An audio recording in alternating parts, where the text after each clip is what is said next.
إن الحمد لله نحمده ونستعينه ونستغفره ونعوذ بالله من شرور أنفسنا ومن سيئات أعمالنا من يهده الله فلا مضل له ومن يضلل فلا هادي له وأشهد أن لا إله إلا الله وأشهد أن محمدا عبده ورسوله أما بعد فإن خير الحديث كتاب الله وخير الهدي هدي محمد صلى الله عليه وسلم وشر الأمور محدثاتها وكل محدثة بدعة وكل بدعة ضلالة وكل ضلالة في النار. أعوذ بالله من الشيطان الرجيم. بسم الله الرحمن الرحيم. يوم نقول لجهنم هل امتلأت وتقول هل من مزيد وأزلفت الجنة للمتقين غير بعيد هذا ما توعدون لكل أواب حفيظ من خشي الرحمن بالغيب وجاء بقلب منيب ادخلوها بسلام ذلك يوم الخلود لهم ما يشاءون فيها ولدينا مزيد. وقال الله تبارك وتعالى في موضع آخر أعوذ بالله من الشيطان الرجيم. بسم الله الرحمن الرحيم. شهر رمضان الذي أنزل فيه القرآن هدى للناس وبينات من الهدى والفرقان فمن شهد منكم الشهر فليصم. حاضر جمعہ اور پردہ نشین خواتین اسلام، تمام قسم کی تعریف، بزرگی، بڑائی، کبریائی، حمد و ثنا اس وحدہ لا شریک کے لیے لائق و زیبا ہے جس نے اس ساری کائنات کو صرف اور صرف 6 دنوں کے اندر پیدا فرمایا اور کہا وما مسنا من لغوب، ہمیں ذرا برابر بھی تھکان نے ٹچ نہیں کیا، ہمیں تھکان لائق نہیں ہوئی۔ بعدہ انگنت درود و سلامتی نازل ہو تمام انبیاء و رسول پر، بالخصوص ہمارے اور آپ کے آخری نبی جناب محمد مصطفیٰ صلی اللہ علیہ وسلم پر۔ اللہم صلی علی محمد وعلی آل محمد کما صلیت علی ابراہیم وعلی آل ابراہیم انک حمید مجید۔ اللہم بارک علی محمد وعلی آل محمد کما بارکت علی ابراہیم وعلی آل ابراہیم انک حمید مجید۔ رمضان کا پیغام اہل ایمان کے نام، اس عنوان کی وضاحت آپ کے سامنے کرنا مناسب سمجھتا ہوں۔ اس عنوان کو یوں بھی کہہ سکتے ہیں کہ رمضان کا مہینہ ہماری اور آپ کی تربیت کا مہینہ ہے۔ خطبہ مسنونہ کے بعد میں نے آپ لوگوں کے سامنے سورۃ البقرہ کی وہ معروف اور مشہور آیت کریمہ تلاوت کی جس کے اندر اللہ تبارک و تعالیٰ نے قرآن مجید کے نازل کرنے کا تذکرہ فرمایا اور کہا شہر رمضان الذی انزل فیہ القرآن، رمضان کا مہینہ وہ بابرکت مہینہ ہے جس میں اللہ تبارک و تعالیٰ نے قرآن مجید کو نازل کیا، ہدی للناس، جس میں لوگوں کے لیے ہدایت کا سامان، وبینات من الہدی والفرقان، اور ہدایت اور حق اور باطل کے درمیان فرق کرنے والے براہین اور دلائل موجود ہیں۔ فمن شہد منکم الشہر فلیصم، تو چاہیے کہ تم میں جو یہ مہینہ پالے اسے روزہ رکھنا چاہیے۔ حضرت گرامی، جب اللہ تبارک و تعالی نے قرآن کو کتاب ہدایت کہا اور کتاب ہدایت کو اللہ تبارک و تعالیٰ نے رمضان المبارک کے مہینے میں نازل کیا، تو اس سے خود بخود نتیجہ نکلتا ہے کہ ماہ رمضان بھی ماہ ہدایت ہے۔ جب اللہ تبارک و تعالیٰ نے اپنی کتاب ہدایت قرآن مجید اس مہینے کے اندر نازل فرمایا تو اس سے نتیجہ نکلتا ہے کہ مہینہ بھی ہدایت کا مہینہ ہے۔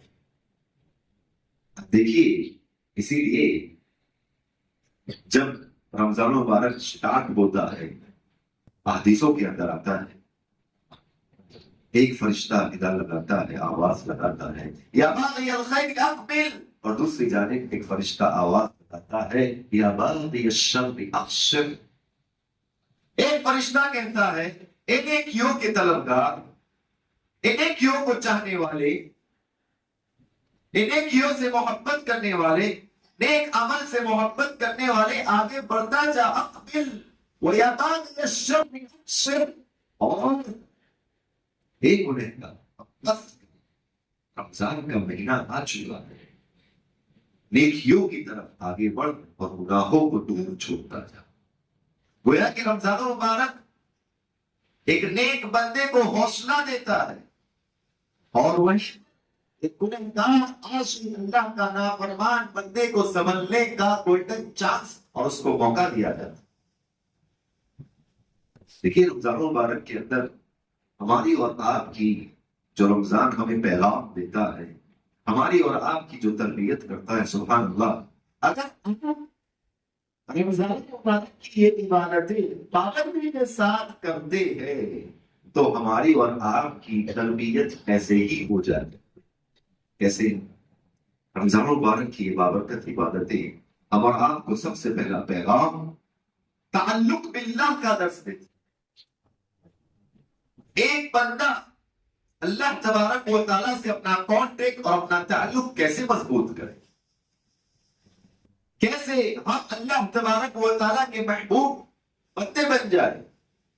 رمضان کی یہ عبادتیں ہمیں اللہ تبارک و تعالیٰ سے کانٹیکٹ اور تعلق مضبوط کرنے کا پیغام ہے۔ کیسے؟ بہت کیجیے، جب اللہ کے رسول صلی اللہ علیہ وسلم کو نبوت ملی اور آپ کے سر پر تاج نبوت رکھا گیا تو آپ کو 3 عبادتوں کا حکم ملا۔ آپ صلی اللہ علیہ وسلم کو 3 عبادتوں کا حکم، اور عبادتیں اس وجہ سے تھی تاکہ اللہ تبارک و تعالیٰ اور اللہ کے رسول صلی اللہ علیہ وسلم کا جو تعلق ہے وہ مضبوط ہو، کیونکہ یہ رسالت، یہ نبوت، یہ دعوت و تبلیغ کی ذمہ داری بہت اہم ذمہ داری ہے۔ صبر و تحمل سے کام لینا پڑتا ہے، الگ الگ مزاج کے لوگوں سے سامنا ہوتا ہے۔ ضروری تھا کہ نبی کا تعلق رب سے مضبوط ہو، اسی لیے اللہ تبارک و تعالیٰ نے اپنے نبی کو 3 عبادتوں کا حکم دیا۔ کہا اللہ تبارک و تعالیٰ یا ایھا المزمل نصفه أو انقص منه قليلا أو زد عليه ورتل القرآن ترتيلا إنا سنلقي عليك قولا ثقيلا۔ 3 عبادتوں کا حکم ملا اللہ کے رسول صلی اللہ علیہ وسلم کو۔ سب سے پہلی عبادت قم اللیل الا قلیلا، تہجد کی نماز کو پڑھیے، جس کو غیر رمضان کے اندر تہجد کہتے اور رمضان کے اندر ہم اور آپ تراویح کا نام دیتے۔ سب سے پہلی عبادت ایک نبی کا تعلق رب سے مضبوط کرنے کے لیے جو عبادت کا حکم ملا وہ کیا تھی؟ عبادت تراویح یعنی تہجد، قیام اللیل کا حکم ملا اللہ کے رسول صلی اللہ علیہ وسلم۔ دوسری، ایک نبی کا تعلق رب سے مضبوط کرنے کے دوسری عبادت کا جو حکم ملا وہ یہ تھا اذکر اسم ربک، زیادہ سے زیادہ اللہ تبارک و تعالیٰ کا ذکر کیجیے۔ اور تیسری عبادت ایک نبی کا تعلق رب سے مضبوط کرنے کے لیے اور رب کا تعلق نبی سے کانٹیکٹ مضبوط کرنے کے لیے تیسری عبادت کا جو حکم ملا وہ یہ تھا وَرَتِّلِ الْقُرْآنَ تَرْتِيلًا، قرآن مجید کی تلاوت کیجیے، قرآن مجید کو ٹھہر ٹھہر کر آہستہ آہستہ پڑھیے۔ سبحان اللہ، غور کیجیے، یہ تینوں عبادت ہمارا رمضان مبارک کے اندر کرتے، تراویح کا اہتمام کرتے، قرآن مجید کی تلاوت کا اہتمام کرتے، اللہ تبارک و تعالیٰ سے ذکر اور مناجات کرتے۔ جس طرح اللہ تبارک و تعالیٰ نے اپنے نبی کا تعلق اور کانٹیکٹ مضبوط اپنے رب سے کیا، اسی طرح ایک نبی کا تعلق جس طرح مضبوط ہوا رب سے، اسی طرح ایک بندے مومن کو یہ تاکید کی گئی کہ رمضان کی عبادتیں اللہ تبارک و تعالیٰ سے ہم اور آپ کو ایک کانٹیکٹ اور ہمارا اور آپ کا ایک تعلق مضبوط کرتی ہے عبادتیں۔ نہ ہی نہیں، رمضان کی عبادتیں ہم اور آپ کو دوسرا پیغام جو دیتی ہے وہ صبر و تحمل کا۔ ہم اور آپ اللہ کی خاطر بھوکے رہتے ہیں، اللہ کی خاطر پیاسے رہتے ہیں، یہ ہمارے اندر صبر کا مادہ پیدا۔ اور رمضان کی عبادتیں ہم اور آپ کو تیسرا ایک اہم پیغام جو دیتی ہے وہ یہ ہے، یاد رہے انسان دو شہوتوں کے اندر زیادہ ملوث ہوتا ہے، ایک شہوت البطن اور ایک شہوت الفرج۔ پیٹ کی شہوت، پیٹ، یاد رہے جب پیٹ میں آگ لگتی ہے تو ہمارا ایمان بھی ڈگمگا جاتا ہے۔ جب شہر میں آگ لگتی ہے تو دکانوں مکان جلا کرتے، پیٹ میں آگ لگتی ہے تو ایمان جل جاتا ہے۔ انسان شہوت البدن کے اندر حلال و حرام کی تمیز نہیں کرتا۔ جب بھوک لگتی ہے، پیاس لگتی ہے، لقمہ حلال ہو یا لقمہ حرام اپنے پیٹ کے اندر ڈال کر اپنا پیٹ بھرنے کی حد امکان کوشش کرتا ہے۔ لیکن رمضان کی عبادت ہے اور آپ کو یہ پیغام دیتی ہے، یہ درس دیتی ہے، یہ سبق دیتی ہے کہ انسانوں 11 مہینے کے بعد ایک مہینہ تمہاری تربیت کے لیے آتا ہے، تم بھوکے رہ لینا، پیاسے رہ لینا، لیکن اپنے وطن اور اپنے پیٹ کے اندر لقمہ حرام کبھی بھی نہ جانے پائے۔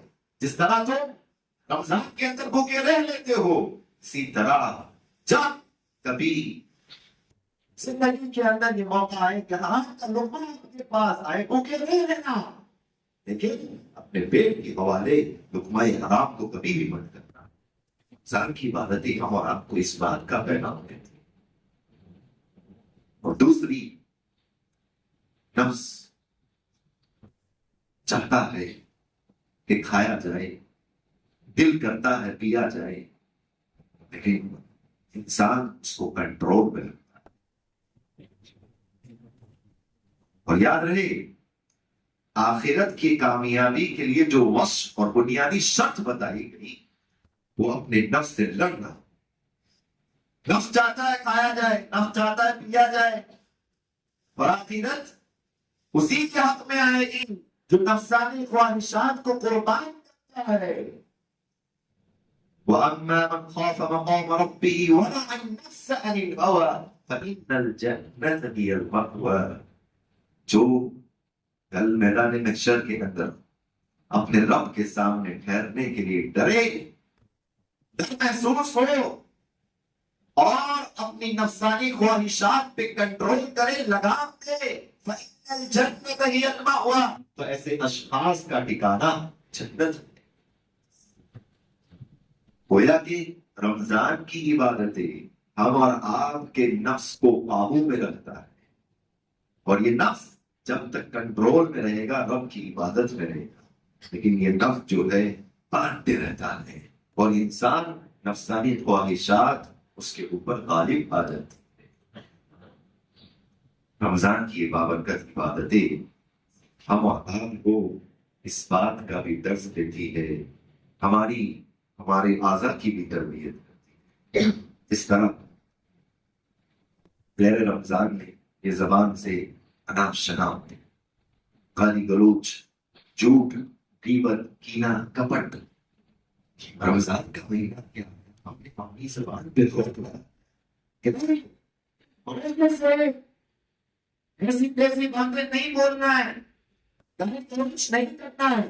گویا کہ رمضان کی عبادتیں اور ہم اور آپ کو یہ درس اور یہ پیغام دیتی ہے کہ ایک مہینہ، دیکھیے جب کوئی بندہ کسی سے دوستی کرتا ہے، کسی کے ساتھ، سمجھ جاؤ میں کسی کے ساتھ 10-15 دن رہتا ہوں، صحبت اور دوستی اختیار کرتا ہوں، تو ضروری ہے کہ اس کی عادتیں میں قبول کروں۔ اگر اس کے اندر بری عادت ہے تو میرے اندر بری عادت آئے گی۔ 5 سال 10 دن 15 دن 20 دن زیادہ سے زیادہ اگر وہ سگریٹ کا عادی ہے میرے اندر آ جائے گی وہ چیز، اگر وہ نمازی ہے تو میرے اندر وہ چیز آئے گی۔ گویا کہ رمضان مبارک ہمارا آپ کا 1 مہینہ تربیت کرتا ہے کہ 11 مہینے کیسے گزارنا ہے، 11 مہینے کیسے رہنا ہے۔ ایسا نہیں کہ صرف اور صرف رمضانی مسلمان بنے رہے، اور یاد رہے ہمیشہ رمضانی مسلمان بننے کی کوشش کریں۔ رمضانی مسلمان آپ کو معاشرے میں بہت مل جائیں گے، لیکن رمضانی مسلمان آپ کو بہت کم ملیں گے، اور جمعہ والے بھی ملیں گے آپ کو۔ اسی لیے ہم اور آپ کو چاہیے کہ اللہ تبارک و تعالیٰ سے ہمارا تعلق مضبوط۔ رمضان مبارک کی عبادتیں کرتی ہے تو ہم اور آپ کو چاہیے کہ باقی کے 11 مہینے کے اندر بھی ہم اور آپ اللہ تبارک و تعالیٰ کی عبادت کریں۔ رمضان مبارک کی بابرکت عبادتیں ہمارے خیال کی بھی تربیت کرتی ہیں۔ سبحان اللہ، غیر رمضان کے اندر ہم اور آپ اپنے خیال کو مطلق چھوڑ دیتے، آوارہ چھوڑ دیتے، ایسی چیزوں کو سوچا جاتا۔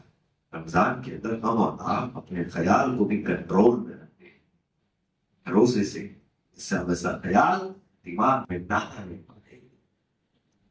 یہ ہاتھ غیر رمضان میں کسی کے اوپر ظلم کرتا تھا، پڑوسی کے ساتھ یا رشتے داروں کے اوپر ظلم کیا کرتا تھا۔ رمضان کی عبادتیں ہم اور آپ کو یہ درس دیتی ہے۔ رمضان کی عبادتیں ہم اور آپ جب روزے سے ہوتے تھے تو اپنے ہاتھ کو روک لیتے، اس سے کوئی غلط کام نہیں کرتے۔ یہ قدم غلط کام کی طرف جب بڑھتے ہیں، رمضان کی عبادتیں کیا نہیں، رمضان کا مہینہ کیا ہے، ہم نے اپنے قدم کو بھی روک لگا۔ روزے سے ہم اور آپ کو ایسی تیزی جگہ نہیں جانا ہے، اور اتنا نہیں، رمضان کی بابرکت عبادتیں جہاں حقوق اللہ کا درس دیتی ہے وہاں پہ حقوق العباد کا بھی درس اور پیغام دیتے ہیں۔ ایماندار شخص سال بھر 11 مہینے بھوک کی شدت کیا ہوتی ہے تجھے پتا ہے؟ 11 مہینے تو شکم شیر ہو کے کھاتا ہے، تیرے پاس مال ہے، ناز و نعم کے اندر پلتا ہے، بھوک کی شدت کیا ہوتی ہے تجھے پتا نہیں، پیاس کی شدت کیا ہوتی ہے تجھے پتا نہیں۔ رمضان مبارک کے اندر اللہ تبارک و تعالیٰ ایسے لوگوں کی بھی تربیت کرتا ہے، اور مسکینوں کے ساتھ غریبوں کے ساتھ غم خاری کا ہم اور آپ کو سبق ملتا ہے کہ انسان دیکھ ذرا بھوک کیا ہوتی ہے، پیاس کیا ہوتی ہے، دیکھ وہ مساکین، وہ غربا جو ہمیشہ بھوکے اور پیاسے ہوتے ہیں، مجھے کبھی بھی بھوک اور پیاس کی شدت اور اس کی پریشانی تجھے محسوس نہیں ہوئی، محسوس کر۔ اس سے ہم اور آپ کے دلوں کے اندر غریبوں کے تعلق سے، مسکینوں کے تعلق سے ہمارے دل کے اندر محبت پیدا ہوتی ہے۔ اللہ کے رسول صلی اللہ علیہ وسلم کی دعاؤں کے اندر آپ کو یہ دعا ملے گا، العالمین مجھے مسکینوں سے محبت کرنے والا بنا۔ اس سے کیا ہوتا ہے؟ دل نرم ہوتے ہیں، دل نرم ہوتے، غریبوں سے جو تعلق ہوتا ہے، مساکین سے جو تعلق ہوتا ہے، اس سے ہمارے دل نرم ہوتے ہیں۔ رمضان کی عبادتیں اگر خلاصتاً یہ کہا جائے تو یہ کہہ سکتے ہیں کہ رمضان کی عبادتیں ہمارے روح کی تربیت کرتی ہے۔ سبحان اللہ۔ لیکن انسان 11 مہینے کے اندر اپنے جسم کو سمارٹ بنانے میں، سنوارنے میں، مزین کرنے میں لگا رہتا، اور انسان نام ہے ایک جسم اور ایک روح کا۔ جسم ہٹا کٹا ہے، روح کمزور ہے، نہیں چلتا۔ انسان جیسا بھی ہٹا کٹا ہے، یہاں پہ پڑا ہوا ہے، روح نہیں ہے، تو ہم آرام اس کو کیا کہیں گے؟ مردہ ہے، لاش ہے، ڈیڈ باڈی ہے۔ تو گویا کہ، اور یاد رہے میں ہمیشہ یہ کہتا ہوں، فرشتہ جو ہے ہمارے اور آپ کے جسم کو لینے نہیں آتا، ہماری اور آپ کی روح لینے کو آتا ہے. یہ ہمیشہ یاد رہے. اور یہ رمضان کی عبادتیں ہمارے روح کو مزین کرتی ہے، ہماری اور آپ کی روح کی تربیت کرتی ہے یہ عبادت. تو گویا کہ ہم اور آپ کو چاہیے کہ زیادہ سے زیادہ رمضان کی عبادتیں جب ہم اور آپ کی اس تربیت کو اور ان پیغامات کو ہمارے حوالے کرتی ہے، تو یہ سلسلہ صرف رمضان تک نہ رہے. مسجدیں جو ہے صرف رمضان میں نہیں کھلا. یہ مسجدیں ہم اور آپ، بار بار یہ کہنا پڑتا ہے کہ ہم اور آپ کا رویہ یہ ہو چکا ہے، ہم اور آپ کا شیوا اور ہم اور آپ کی عادت بن چکی ہے کہ ایک چاند دیکھ کر ہم مسجد کو آباد کرتے ہیں اور ایک چاند دیکھ کر مسجد کو ویران کرتے ہیں. ایسا نہیں ہونا چاہیے. ہم کس رب کو دھوکہ دیں؟ جس کا کھاتے ہیں، پیتے ہیں، جس کی زمین پہ چلتے پھرتے ہیں، جس کی نعمتوں کے ہم اور آپ دسترخوان پہ دیکھیں افطار کے وقت ہم اور آپ تصور نہیں کرتے ایسی اللہ تبارک و تعالیٰ ہم اور آپ کو نعمتوں سے نوازتا ہے. تو اس کی نعمتوں کا شکریہ ادا کرتے ہوئے ہم اور آپ اللہ تبارک و تعالیٰ سے دعا کرتا ہوں الہ نبی ہم تمام کو کہی ہوئی باتوں پر عمل کرنے کی توفیق عطا فرما. آمین. الہ العالمین ہم میں سے جو بیمار ہے کو شفا کاملہ عاجلہ مستمرہ عطا فرما. الہ العالمین جو احباب، جو رشتے دار قرض کے اندر ملوث ہے، ان کے قرض کے اندر آسانی فراہم فرما. الہ العالمین جو رشتے دار تیرے دربار میں آ چکے ہیں، ان کی قبروں کو منور کر دے، ان کو اعلیٰ جنت الفردوس کا مقام عطا فرما، ان کی مغفرت فرما. آمین. وآخر دعوانا الحمد للہ.